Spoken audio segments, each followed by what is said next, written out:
निकल चुके हैं लाहौर के लिए। अल्लाह का करम है, आईजी इस्लामाबाद ने पूरी कोशिश की रोकने की। अस्सलाम वालेकुम। बिलाखिर एक खूबसूरत पैगाम, खूबसूरत आवाज़ जिसको तमाम समाअतें जो हैं वो तरस गई थी कि उनकी आवाज़ सुने, उनको ऑन कैमरा सुने। और इस कदर सफोकेशन थी सभी के लिए, ऐसे लगता था हम सब सफोकेशन में हैं कि ना हम उनकी आवाज़ सुन सक रहे थे, ना हम उनको कैमरा पे देख सक रहे थे, और हमें नहीं मालूम था किस हाल में रखे और जिस तरह लेकर गए थे।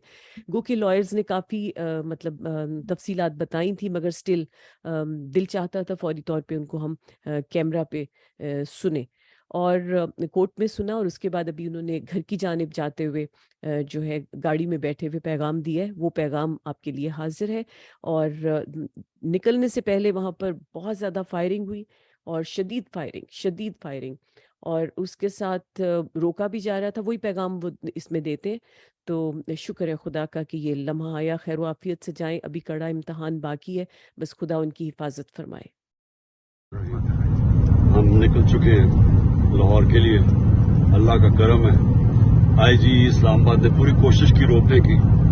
3 घंटे में वो रोका छोड़ा कि जी बड़ा डेंजरस है। तो जब सड़क पे निकले पाए, हमने जोर लगा के उसे कहा कि हम सारे, मैं पाकिस्तान को बताऊंगा कि तुम ये किडनैप कर रहे हो, हमें जबरदस्ती रोक रहे हो। फिर उसकी प्रेशर के ऊपर उसे छोड़ा, और अब जब हम निकले तो खाली पड़ी थी सड़कें, कोई किसी किस्म का खतरा नहीं था। और अब मैं इंशाअल्लाह अगले 3 घंटे तक लाहौर पहुंचूंगा। और मैं जो लोग रास्ते में खड़े थे जो इस्तकबाल के लिए, मैं उन सब का शुक्रिया अदा करता हूं।